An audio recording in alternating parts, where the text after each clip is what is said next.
ഇപ്പോൾ സന്ദീപ് വാര്യർ മലപ്പുറത്തെത്തി പാണക്കാട് സാദിഖലി ശിഹാബ് തങ്ങളെ സന്ദർശിച്ചു. പി.കെ. കുഞ്ഞാലിക്കുട്ടിയുടെ നേതൃത്വത്തിൽ വൻ സ്വീകരണമാണ് ലഭിച്ചത്. പാണക്കാടെത്തിയത് തങ്ങളുടെ അനുഗ്രഹം തേടിയാണ്. മലപ്പുറം മതസാഹോദര്യത്തിന്റെ നാടാണെന്നും തനിക്ക് കിട്ടിയത് വലിയ കസേരയാണെന്നും സന്ദീപ് വാര്യർ പ്രതികരിച്ചു. ആദ്യ വാക്കുകളിലേക്ക്. മലപ്പുറമായിട്ട് എൻ്റെ ബന്ധം എന്ന് പറയുന്നത് പൊക്കിൾക്കുടി ബന്ധമാണ്. മലപ്പുറത്തിൻ്റെ ആ പാരമ്പര്യവും സന്ദേശവും അത് മതനിരപേക്ഷതയുടേതാണ്, മാനവ സൗഹാർദ്ദത്തിൻ്റെതാണ്. ആ സംസ്കാരം മലപ്പുറത്തിന് കിട്ടാൻ ഏറ്റവും പ്രധാനപ്പെട്ട കാരണം അത് കൊടപ്പനക്കൽ തറവാടും ഇവിടെ പാണക്കാട്ട് ഈ കുടുംബവും അവരുടെ വലിയൊരു പ്രയത്നം അതിൻ്റെ പുറകിലുണ്ട്. മലപ്പുറത്ത് നിന്ന് ശാന്തകുമാർ ചേരുന്നുണ്ട്. ശാന്തകുമാർ, തങ്ങളെയും കുടുംബത്തെയും നന്നായി പുകഴ്ത്തുന്നുണ്ട് സന്ദീപ് വാര്യർ. ഒപ്പം തന്നെ ഇതൊരു ട്രെയിലർ മാത്രമാണെന്ന് സന്ദീപ് വാര്യർ പറയുന്നു. ഇതിനൊക്കെ നിന്നുള്ള അർത്ഥം കൂടുതൽ പേർ സന്ദീപിന് പുറമെ കൂടുതൽ പേർ വരുമോ എന്നുള്ളതാണോ, അതോ വലിയൊരു വെളിപ്പെടുത്തൽ ഇനി രാഷ്ട്രീയ കേരളം കാത്തിരിക്കേണ്ടതുണ്ട് എന്നാണോ മനസ്സിലാക്കേണ്ടത്? ഒപ്പം ഇന്നത്തെ പാണക്കാട്ട് കുടുംബത്തെത്തിയപ്പോഴുള്ള സ്വീകരണം എങ്ങനെയായിരുന്നു?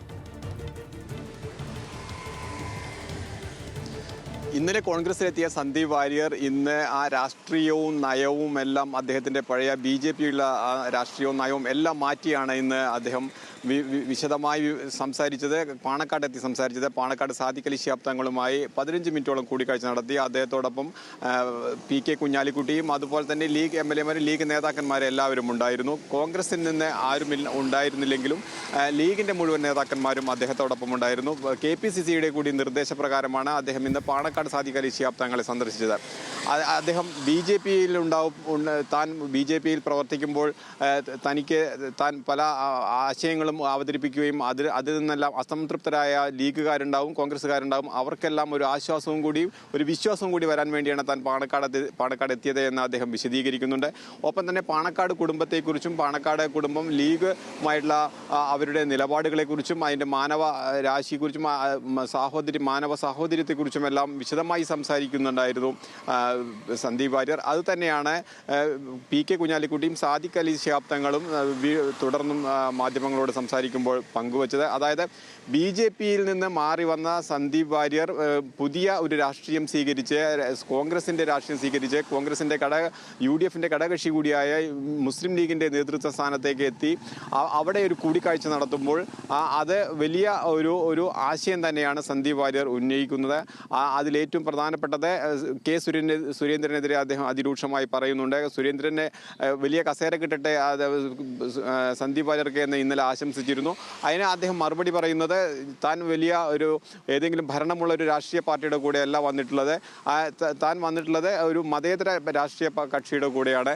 താൻ കസേര പ്രതീക്ഷിച്ചല്ല വന്നിരിക്കുന്നത്. എനിക്ക് ഇപ്പോൾ ലഭിച്ചിരിക്കുന്നത് വലിയ കസേര തന്നെയാണ്. അതിന് അദ്ദേഹം കൃത്യമായി പറയുന്നത് ഇരിക്കുന്ന കസേരയുടെ വലിപ്പം അറിയാത്ത ആളാണ് സുരേന്ദ്രൻ എന്നുള്ള ആരോപണം കൂടി ഉന്നയിക്കുന്നു. അങ്ങനെ അതിരൂക്ഷ വിമർശനം തന്നെയാണ് സുരേന്ദ്രനെതിരെ അദ്ദേഹം ഉന്നയിച്ചത്, BJP-ക്കെതിരെ ഉന്നയിച്ചത്. BJP പാലക്കാട് നഗരസഭയിൽ BJP-യുടെ കൗൺസിലർമാരെ കൊണ്ടുവരുന്നതിനുള്ള ശ്രമം നടക്കുന്നു എന്നുള്ള ഒരു വിവരം രാവിലെ മുതൽ തന്നെ പ്രചരിക്കുന്നുണ്ട്. അതേക്കുറിച്ച് ചോദിക്കുമ്പോഴും സന്ദീപ് വാര്യർ താൻ ഏതെങ്കിലും ഒരു പാർട്ടി പിളർത്താൻ കൊട്ടേഷൻ എടുത്ത് വന്നതല്ല, അവിടെ അസംതൃപ്തരുണ്ടാവും, അവരെല്ലാം തന്നെ താനുമായി ബന്ധപ്പെട്ടിരുന്നു, അതൊക്കെ അവരെടുക്കുന്ന തീരുമാനങ്ങൾ മാത്രമാണ് എന്നാണ് പിന്നീട് പറയുന്നത്. ഇന്ന് ഈ പാണക്കാട് തങ്ങളെ സന്ദീപ് കണ്ട പശ്ചാത്തലത്തിൽ ഇതിനു മുൻപ് തന്നെ വലിയ രീതിയിൽ ജിഹാദി പരാമർശങ്ങൾ അടക്കം വലിയ രീതിയിൽ വർഗീയ പരാമർശങ്ങൾ നടത്തിയ ഒരു വ്യക്തി കൂടിയായിരുന്നു സന്ദീപ് വാര്യർ. അപ്പോൾ ഇതിലൊക്കെ ഒരു തിരുത്ത് വരുത്തുമോ, ഇതിനെയൊക്കെ ഒന്ന് മാറ്റി പറയാൻ തയ്യാറാകുമോ സന്ദീപ് എന്നുള്ളത് വലിയൊരു ആകാംക്ഷയായിരുന്നു. പക്ഷേ ഒന്നും ഉണ്ടായില്ല. അതിനൊക്കെ പുറമെ പാണക്കാട് തങ്ങളെ വാനോളം പുകഴ്ത്തുന്ന കാഴ്ച കണ്ടു. ഒപ്പം മലപ്പുറവുമായി തനിക്കുണ്ടായ പൊക്കിൾക്കൊടി ബന്ധത്തെക്കുറിച്ച് അദ്ദേഹം പറയുന്നത് കേട്ടു.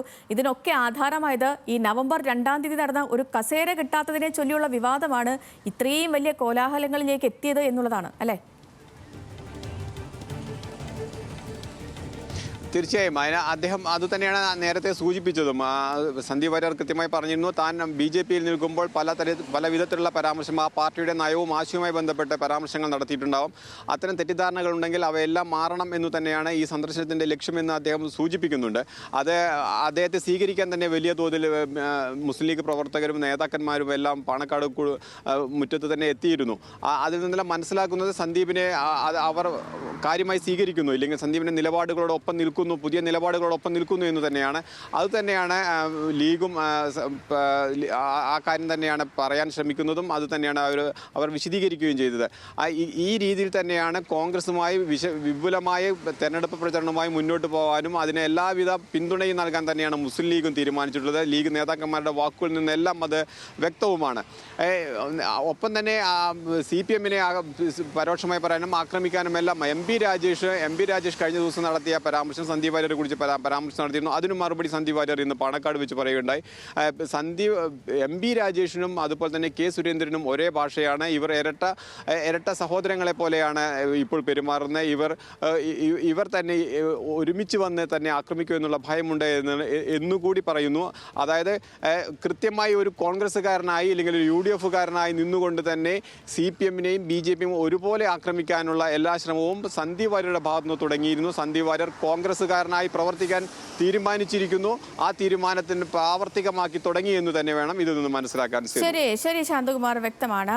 പാലക്കാട്ടെ BJP-യുടെ തിരഞ്ഞെടുപ്പ് പരിപാടി നവംബർ 2-ന് നടക്കുന്നു. അന്ന് C. കൃഷ്ണകുമാറിന് വേണ്ടിയുള്ള വേദിയിൽ കസേര തനിക്ക് ലഭിച്ചില്ല, കസേര നിഷേധിക്കപ്പെട്ടു എന്നൊരു പരിഭവം ഉയർത്തിയിരുന്നു സന്ദീപ് വാര്യർ. പിന്നീട് നവംബർ 4-ന് അദ്ദേഹം വിശദമായ ഒരു ഫേസ്ബുക്ക് പോസ്റ്റ് ഇടുന്നു. താൻ അവഗണിക്കപ്പെട്ടു, താൻ പാർട്ടിയിൽ നിന്ന് എന്തൊക്കെ ദുരനുഭവങ്ങൾ നേരിട്ടു എന്നൊക്കെ വളരെ വിശദീകരിക്കുന്ന ഒരു ഫേസ്ബുക്ക് പോസ്റ്റ് ഇട്ടു. അതിന് പിന്നാലെ അദ്ദേഹം മുന്നണി മാറുന്നു എന്ന സൂചനകൾ വരുന്നു. പിന്നീട് CPM-ലേക്ക് അദ്ദേഹം പോകുന്നു എന്നതുമായി ബന്ധപ്പെട്ടുള്ള അഭ്യൂഹങ്ങൾ പരക്കുന്നു. MP രാജേഷും AK ബാലനുമൊക്കെ അത് സന്ദീപിനെ സ്വാഗതം ചെയ്യുന്ന തരത്തിലുള്ള പ്രതികരണങ്ങൾ നടത്തുന്നു. ഇതിനൊക്കെ പിന്നാലെ ഇന്നലെ പൊടുന്നനെ 10 മണിക്ക് PD സതീശന്റെ വാർത്താസമ്മേളനം, ആ വാർത്താസമ്മേളന വേദിയിലേക്ക് ഒരു സർജിക്കൽ സ്ട്രൈക്ക് എന്നോണം സന്ദീപ് വാര്യറിന്റെ എൻട്രി ഉണ്ടാകുന്നു. പിന്നീട് താനൊരു കോൺഗ്രസ് പ്രവർത്തകനായി ഇനി മുതൽ ഉണ്ടാകും എന്ന് BJP നേതൃത്വത്തെ അതിരൂക്ഷമായി വിമർശിച്ചുകൊണ്ട് സന്ദീപ് വാര്യർ കോൺഗ്രസിൽ അംഗത്വമെടുക്കുന്നു, പാർട്ടിയിൽ ചേരുന്നു. ഇന്നിപ്പോൾ പാണക്കാട് കുടുംബത്തെ സന്ദർശിച്ച ശേഷം മാധ്യമങ്ങളോട് പാണക്കാട് കുടുംബമാണ് മലപ്പുറത്തിന് ഒരു ജനാധിപത്യ സ്വഭാവമടക്കം നൽകിയത് എന്നുള്ള പരാമർശങ്ങൾ നടത്തുന്നു. വിവരങ്ങൾ നൽകുകയായിരുന്നു മലപ്പുറത്ത് നിന്ന് ശാന്തകുമാർ.